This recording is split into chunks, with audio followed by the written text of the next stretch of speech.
नमस्कार साथियों। कैसे हैं आप सभी लोग। उम्मीद है कि सभी लोग अच्छे होंगे, मस्त और तंदुरुस्त होंगे। आप सभी लोग अपना और अपनी पढ़ाई का ध्यान बहुत अच्छे से रख रहे होंगे। आप जिस भी परीक्षा की तैयारी करने के लिए साथियों अपना उद्देश्य बनाए होंगे, ध्येय बनाए होंगे, उस तैयारी को आप दिन पर दिन साथियों आगे बढ़ाते जा रहे होंगे।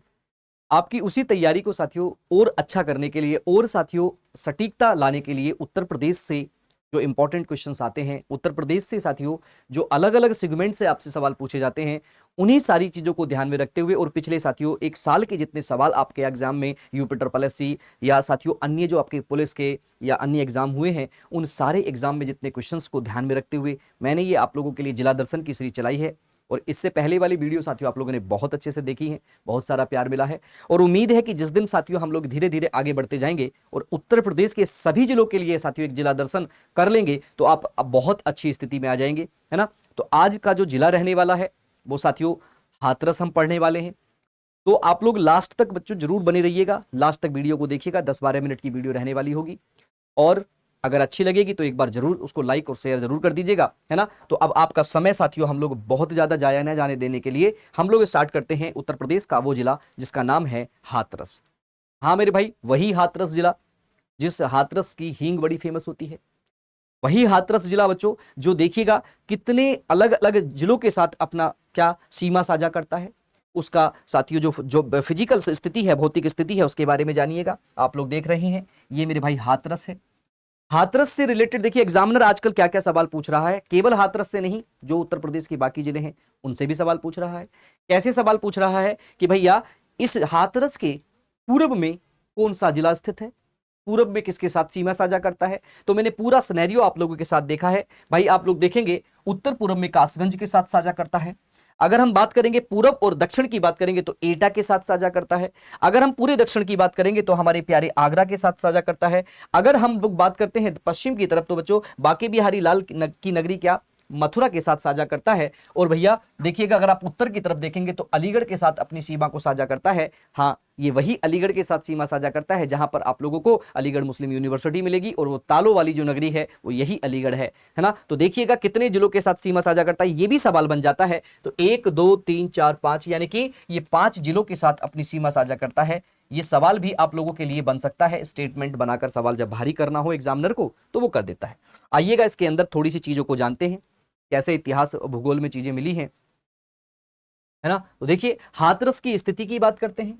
हाथरस की स्थिति कैसी है तो आप सभी लोग जानते हैं उत्तर प्रदेश के कुछ ऐसे जिले हैं जिनके साथियों मुख्यालय जो है उनके नाम पर नहीं है। जैसे अमेठी, उसका गौरीगंज है ना। बाकी के जिले बहुत सारे ऐसे जिले होंगे, आपका अपना जिला भी होगा जिसमें उसका मुख्यालय यानी कि डिस्ट्रिक्ट हेडक्वार्टर जो होगा उसी के नाम पे हो। लेकिन कुछ ऐसे भी होंगे, है ना, कुछ ऐसे भी होंगे जैसे संभल नया जिला, 75वां जिला संभल है लेकिन उसका मुख्यालय संभल के नाम से नहीं है। किसके नाम से है? बहजोई या पवासा के नाम से है। आपका जिला साथियों जैसे मुरादाबाद, तो मुरादाबाद का मुख्यालय मुरादाबाद के नाम से है। इलाहाबाद का इलाहाबाद के नाम से है। लेकिन कुछ ऐसे हैं इसलिए इसका मुख्यालय भी जानना जरूरी है। इसका मुख्यालय क्या है मेरे भाई? तो कहेंगे हाथरस है। बोलेंगे किस मंडल का हिस्सा है तो कहेंगे अलीगढ़ मंडल का हिस्सा है। बच्चों अलीगढ़ मंडल का क्या है? ये हिस्सा है। बड़ी इंपॉर्टेंट बात है, अच्छी बात है। आगे देखते हैं बच्चे, इसके पूर्व में नाम क्या क्या थे? इसके पूर्व में नाम या उपनाम क्या थे? किस किस नामों से जाना जाता था? किन किन नामों से बच्चों जाना जाता है? ये किन किन नामों से, किन किन नामों से जाना जाता है? ये सवाल आपसे बनता है ना। से जाना जाता है, जाना जाता है मेरे भाई। बड़ा इंपॉर्टेंट सा चीज है। देखिए कैसे गौतम बुद्ध की माता माया देवी के नाम पर इसका नाम पड़ा। गौतम गौतम बुद्ध की माता माया देवी के नाम पर महामाया नगर को कहा जाता था। हींग और गुलाल नगरी, हींग और गुलाल नगरी और हींग की मंडी बच्चों यहां पर आप लोग देखेंगे ये बड़ा फेमस यहां की चीज है। यानी कि गुलाल नगरी किसे कहा जाता है? गुलाल नगरी की बात कर रहा हूं जो हम लोग होली में खेलते हैं गुलाल। कई बार अगर गुलाल नगरी के बारे में उत्तर प्रदेश में पूछ ले तो आप लोग परेशान नहीं होंगे। आपसे पूछ ले कि भैया हींग नगरी तो परेशान नहीं होंगे, महामाया नगर तो परेशान नहीं होंगे। तो 3 नाम यहां से आपको अलीगढ़ किसके हाथरस के पता चले मेरे भाई। इतिहास क्या है इसका? इतिहास को एकदम क्रम से लेंगे जो हमारे एग्जाम के लिए इंपॉर्टेंट है। मैं यहां पर आपको साथियों विशेषज्ञ बनाने नहीं, केवल एग्जाम ओरिएंटेड चीजों को बताने आया हूं जो एग्जाम में पूछे जा सकते हैं। और ऐसी चीजें बच्चों आपको एक ही प्लेटफॉर्म पर एक ही जगह पर मिल जाएं तो कितना अच्छा रहेगा। वो ये है, देखिए हाथरस की स्थापना की बात है तो 10 मई 1997 को साथियों अलीगढ़ व मथुरा से काटकर हाथरस बनाया गया था। हाथरस जो बना था, ये सवाल आपसे बनता है कब बना था, तो कहेंगे भैया 10 मई को बना था। और कब? 1997 में बना था। हाथरस से पहले साथियों, पहले इसके जो हिस्सा था वो 2 जिलों का हिस्सा था। एक कौन सा था मेरे भाई? अलीगढ़। एक अलीगढ़ था, अलीगढ़ का कुछ हिस्सा काटा गया और मथुरा का कुछ हिस्सा काटा गया, है ना। और उन दोनों को काट कर बच्चों ये आपका हाथरस बना दिया गया। ये सवाल पूछता है कि हाथरस बनने से पहले हाथरस किस जिले का हिस्सा था, ये आप लोगों से पूछता है और आप लोग को बताना होगा, है ना, क्योंकि आपको एग्जाम में एक एक नंबर का बड़ा महत्व समझना होगा और उसको पूरा भी करना होगा। आगे देखिए, 1803 में इस क्षेत्र को ब्रिटिश द्वारा कब्जा कर लिया गया था। 1803 में ब्रिटिशों ने कब्जा कर लिया था, कोई बात नहीं, आगे देखते हैं। देखिए 2012 में नाम परिवर्तन कर महामाया नगर से हाथरस कर दिया गया। सुपर इंपॉर्टेंट सवाल है, कब आपके एग्जाम में आ जाएगा आपको नहीं पता, कब? 2012 में। 2012 में हाथरस का नाम महामाया नगर से क्या कर दिया गया? हाथरस कर दिया। पहले महामाया नगर था, अब हाथरस कर दिया गया। इंपॉर्टेंट है, याद रखेंगे। अगली बात करते हैं, इस क्षेत्र पर जाट, कुशन, गुप्त साम्राज्य, मराठाओं ने शासन किया था। अलग अलग जन लोगों ने शासन किया, जाटों ने भी किया, कुशन ने भी किया, गुप्त ने भी किया, मराठों ने भी किया। लेकिन ये आप लोग बस समझिएगा चीजों को, है ना। अगर ये आपका स्थानीय जिला है, आपका ये साथियों स्थानीय जिला है, तो आप लोग इसको ध्यान रख के आगे चीजें देखेंगे, है ना। आप इसको ध्यान रखकर आगे चीजें देखते जाएंगे। अगला देखिए, यहां बौद्ध काल की मूर्तियां शाहपाऊ और लखनऊ जैसी स्थानों से प्राप्त हुई हैं। तो बच्चों ये स्थान कौन सा है? शाहपाऊ। और ये स्थान कौन सा है? ये दोनों के दोनों स्थान हैं हाथरस के। हाथरस के स्थान है, ये हाथरस के वो स्थान है जहां से बौद्ध धर्म के कुछ साथियों मूर्तियां प्राप्त हुई। इंपॉर्टेंट है, आपसे पूछ सकता है। एक एक चीज को पढ़ेंगे आगे। देखिए, मान्यता है कि इस स्थान पर शिव जी ने माता पार्वती को अपने हाथों से रसपान कराया था। इंपॉर्टेंट है भाई, देखिए समझिएगा चीजों को। पौराणिक स्थिति भी जानिएगा आप लोग, उस जिले की पौराणिक स्थिति क्या है, इसलिए इस जगह का नाम हाथरस रखा है। हाथ और रस ऐसे करके कह रहे हैं, हाथ और रस, है ना। यानी कि शिव, जो हमारी शिव जी हैं उनको पार्वती माता ने अपने हाथों से रसपान कराया था, इसलिए नाम इसका। मान्यता है, ये मान्यता है। मान्यताओं के सवाल भी एग्जाम में बनते हैं। चलिए आगे देखिएगा, क्षेत्रफल का मामला है। इस पूरे हाथरस का क्षेत्रफल कितना है? तो मेरे भाई 1840 वर्ग किलोमीटर क्षेत्रफल है। और ये स्थिति, भौगोलिक स्थिति, और साथियों जैसे कि भौगोलिक स्थिति में आप लोग अक्षांश देखेंगे और देशांतर देखेंगे। हालांकि ये कभी नहीं पूछा गया है और पूछे जाने की प्रोबेबिलिटी भी कम है, लेकिन आप लोग देख लेंगे। आइएगा आगे देखिए, अवस्थिति ईशान नदी के किनारे पर है। ईशान नदी, नया नंबर मिल गया। ईशान नदी के किनारे पर क्या है? हाथरस है। ईशान नदी कहां पर? हाथरस। नया सवाल आपको मिला बच्चों। बात करते हैं, देखिए इसकी जो सीमा है वो कैसे बनती है। देखिए पूरब में एटा, देखिए आप लोग को बता रहा हूं मैं। देखिए पूरब में क्या था? एटा। अभी आपको नक्शा बनाता हूं। पश्चिम में मथुरा, है ना। उत्तर में अलीगढ़ और दक्षिण में आगरा। और बच्चों यहां पर कासगंज है। अभी देखिएगा आगे, है ना। राष्ट्रीय राजमार्ग कौन सा? राष्ट्रीय राजमार्ग 91 और 93 के मार्ग में आता है। बीच में राष्ट्रीय राजमार्ग 90 और 93 के बीच में आता है। 91 और 93 के बीच में कौन कौन सी नहरें हैं भैया? नहरें बता दो। कहेंगे सरगेर नदी अलीगढ़ से निकलकर यमुना की सहायक नदी है, जिसका नाम है सरगेर नदी। बच्चों आप लोग देखेंगे, है ना, सरगेर नदी के बारे में। ईशान नदी आप लोगों को अभी पढ़ा, करवन नदी आप लोगों ने अभी पढ़ी। और झीलें देखिएगा, सोनक झील, सवाल पूछा है मेरे भाई इसके बारे में। सोनक झील, हाथरस की झीलें और हाथरस की चीजें हमेशा पूछी जाती। ईशान, करवन और सरगेर, 3 नदियां हैं। और देखिए सोनक झील इंपॉर्टेंट है, एक बार देखिएगा। चाहे तो आप लोग बच्चों इसको छोटा सा नोट करके रख लीजिएगा, चाहे आपके इसके स्क्रीनशॉट लेकर रख लीजिएगा, दोनों इंपॉर्टेंट होंगे। ऊर्जा और परियोजना कौन कौन सी है यहाँ पर? देखिए मध्य गंगा नहर का पार्ट है ये आप लोगों का। और हाथरस ब्रांच नहर है, यहाँ पर हाथरस की एक ब्रांच नहर है, यहाँ की इस पर परियोजना भी है। आइएगा इंडस्ट्री के बारे में बात करते हैं। इंडस्ट्री में कौन कौन सी इंडस्ट्री हाथरस की है? कहेंगे पीतल और बर्तन कलाई उद्योग है, बर्तनों के ऊपर कलाई जो की जाती है। ताला उद्योग के थोड़ा काम देखने को मिल जाता है, चाकू का, कैंची का, है ना, छुरे का, सराता का, लकड़ी के फर्नीचर का, टीन का, मतलब ये सारे उद्योग आपको देखने को यहाँ मिल जाते हैं। हालांकि ये उद्योग इंपॉर्टेंट नहीं है। हाथरस तो आप लोगों को केवल एक बात याद रखनी होगी, हाथरस में केवल हींग को याद रखना होगा। यही बड़ी फेमस है, हाथरस की हींग ही बड़ी फेमस है, लेकिन उद्योग इतने मिल जाते हैं, कृत्रिम मोती भी बनते हैं, आर्टवेयर भी बनते हैं, वनस्पति रेडीमेड्स, गारमेंट्स, विदेशी घी, चीनी वगैरह सब यहाँ मिल जाता है। आइएगा, एक जिला एक उत्पाद, एक जिला एक उत्पाद यानी कि वन डिस्ट्रिक्ट वन प्रोडक्ट, जो कि एक स्कीम है उत्तर प्रदेश की, जबरदस्त स्कीम, 24 जनवरी आप लोग को पता है 24 जनवरी 2018 में लागू हुई है ना। 75 के 75 जिलों में बच्चों प्रत्येक जिले का एक प्रोडक्ट, कोई एक, कम से कम एक प्रोडक्ट, कम से कम एक प्रोडक्ट, एक साथियों क्या प्रोडक्ट को शामिल किया गया, ये आप लोग ध्यान रखिएगा। और मेरे भाई एक और इंपॉर्टेंट बात याद रखिएगा, हींग प्रसंस्करण जो है वो वन डिस्ट्रिक्ट वन प्रोडक्ट, और हींग को बच्चों क्या है, जीआई टैग भी मिला हुआ है, ज्योग्राफिकल इंडिकेशन भी बच्चों उसको मिला हुआ है ना, विशेष दर्जा भी इसको मिला हुआ है। तो ये आप लोग हाथरस के बारे में याद रखिएगा। हाथरस की प्रशासनिक परिचय क्या क्या हो सकता है, हाथरस का प्रशासनिक परिचय क्या क्या हो सकता है, उसके बारे में भी आप लोग बताइएगा। जैसे लोकसभा सीट एक हाथरस अनुसूचित जाति की है, ये भी याद रखिएगा, इंपॉर्टेंट है मेरे भाई, अनुसूचित जाति की है, शेड्यूल्ड साथियों कास्ट है ये, है ना। आगे विधानसभा क्षेत्र 3 है, हाथरस में 3 विधानसभा क्षेत्र हैं, हाथरस जो अनुसूचित जाति का है, और साथियों सादाबाद और सिकंदरा राव जो है वो नॉर्मल है, वो जनरल वाले होंगे। आइएगा, तहसील कितनी है भाई, 4 तहसील है, याद रखेंगे। हाथरस में प्रशासनिक तहसील कितनी है, 4 तहसीलें हैं, सवाल पूछ लिया था बलिया में कितनी है। विकास खंड या ब्लॉक कितने हैं, 7 हैं, कौन कौन से, हाथरस, मुरसान, सासनरी, सिकंदराराव, हसायन, सादाबाद और सहपाऊ। आइए आगे बच्चों, कुल ग्राम कितने हैं, गांव कितने हैं, विलेजेस कितने हैं, 683, जिसमें से आबाद हैं 655। आबाद का मतलब होता है जो मतलब ऑथराइज्ड होंगे, हाँ वो होंगे। कुल ग्राम पंचायतें हैं 474। नगर पालिका परिषद 2 हैं, सिकंदराबाद और हाथरस 2 हैं, इंपॉर्टेंट याद रखेंगे। नगर पंचायतें कितनी है, देखिए नगर परिषद और नगर पंचायतें 7 हैं, 7 नगर पंचायतें हैं, ये सातों के नाम आपको दिए हुए हैं। सादाबाद दिया हुआ है, सासनी दिया हुआ है, मुरसान दिया हुआ है, हसायन दिया हुआ है, सहपाऊ दिया हुआ है, मेंढू पूछा और पुरदिल पूछा हुआ है ना, पुरदिल नगर। आइए, हाथरस की कुल जनसंख्या कितनी है, हो सकता है पूछ ले, तो कहेंगे 15,64,708 है, 15,64,000 है ना, 708 है।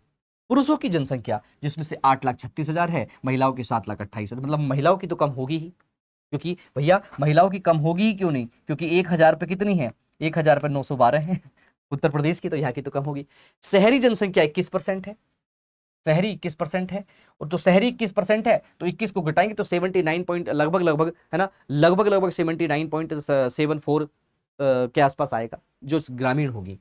लिंगानुपात शहरी कितना है, 887। शहरी साक्षरता कितनी है, 71%, और 71% में बच्चों पुरुष हैं 78% और महिलाएं हैं 64%। ये पूछ लेता है आपसे, कंपैरिजन करके पूछ लेता है ना। और ग्रामीण जनसंख्या बताई थी, देखियो अभी 78.74% ये है, और इसमें ग्रामीण लिंगानुपात कितना है, 800 साथियों 867 है, और शहरी कितना है 887 है, मतलब ज्यादा है ना। अगर दोनों का लिंगानुपात निकालना हो तो कुछ और निकलेगा, बताएंगे अभी। ग्रामीण साक्षरता 71% बच्चों है, जिसमें 83% पुरुष पढ़े लिखे हैं और 57% महिलाएं पढ़ी लिखी हैं। ये तो लगभग बच्चों लगभग उत्तर प्रदेश की महिलाओं के बराबर है। उत्तर प्रदेश की महिला साक्षरता है उस महिला साक्षरता के लगभग बराबर ही है ना। चलिए, प्रदेश की कुल जनसंख्या का कितना भाग है, प्रदेश की कुल जनसंख्या का 0.78% हाथरस में रहता है, 0.78%, 1% भी नहीं, 0.78% पूरे हाथरस में उत्तर प्रदेश की कुल जनसंख्या का प्रतिशत है।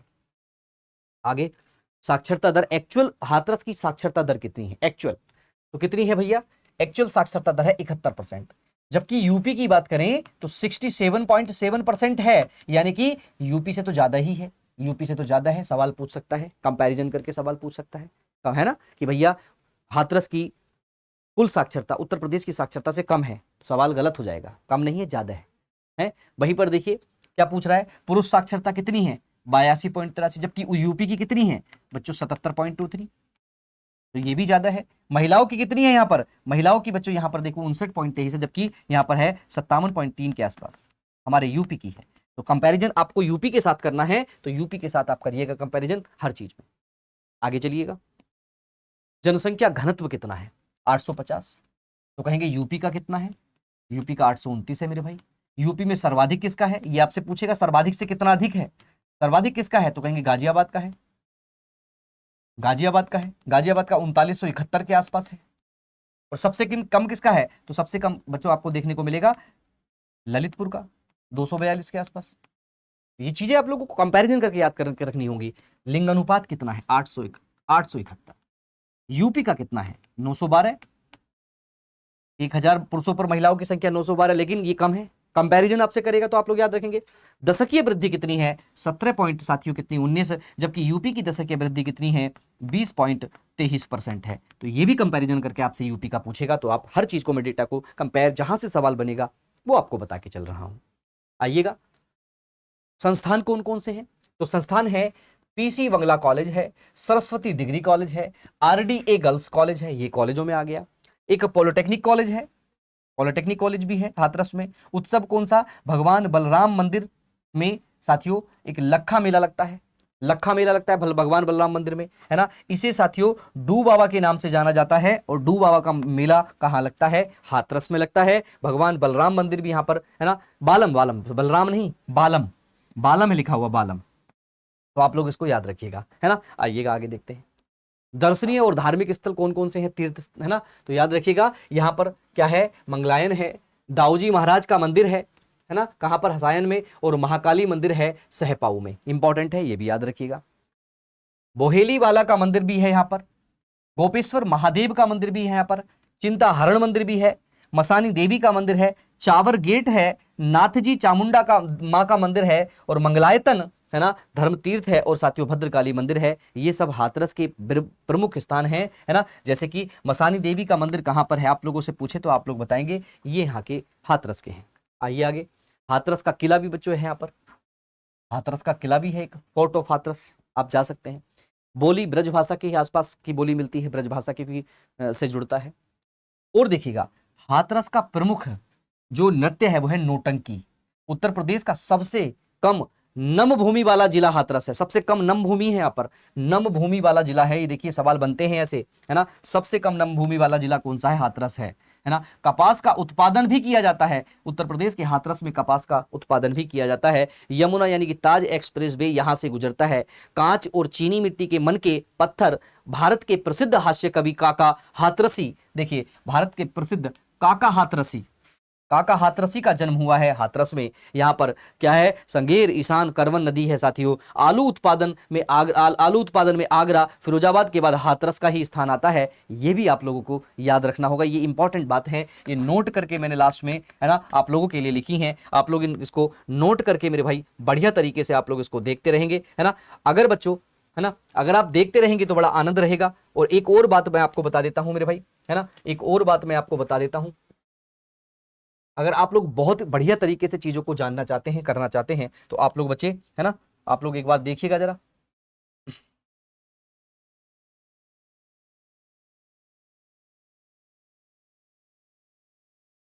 एक मिनट बस आप लोग देखिएगा, आपके लिए बहुत अच्छा सा एक अनाउंसमेंट है। आप चाहें तो बच्चों इसको बड़ी जबरदस्त तरीके से हमारे साथ जुड़ सकते हैं। ये आप लोगों के लिए बच्चों एग्जाम पर लेकर आ रहा है, लेकर आ रखा है, और काफी दिन से बच्चों इसमें बच्चों ने बहुत ऐड हो रहे हैं। ये बच्चों हमारा सहायता बैच है। ये सहायता बैच आप लोगों को क्या क्या देगा, अगर आप एसएससी पैट की, यूपी ट्रिपल एससी पैट की तैयारी कर रहे हैं, कांस्टेबल की कर रहे हैं, एसआई की कर रहे हैं, होमगार्ड की कर रहे हैं, दिल्ली पुलिस की कर रहे हैं, एमटीएस की कर रहे हैं, जीडी की कर रहे हैं, एनटीपीसी की कर रहे हैं, ग्रुप डी की कर रहे हैं, इतनी सारी परीक्षाओं की तैयारी अगर आप में से इनमें से एक भी करना चाहते हैं, तो आपको एक ही स्टॉप पर क्या 499 रुपए खर्च कर एग्जामपुर की मेरे भाई आप लोग ऑफिशियल एप्लीकेशन पर जाएंगे। जो ऑफिशियल हमारी एप्लीकेशन है उस एप्लीकेशन पर जाकर आप लोग एनरोल्ड कर वहां पर बच्चों 499 रुपए का पेमेंट कर है ना पेड वाले कोर्स में, और इस पूरे सिलेबस में इसको बच्चों बढ़िया तरीके से आपको बताया जा रहा है। जैसे देखिए डेली लाइव क्लासेस इसमें चल रही हैं, एक्सपीरियंस्ड फैकल्टी है, डेली प्रैक्टिस भी हो रही है, ऑन टाइम सिलेबस कंप्लीट कराने की गारंटी है। 24 जून से इसमें क्लासेस चल रही हैं, और ये पूरे का पूरा जो आपके साथ है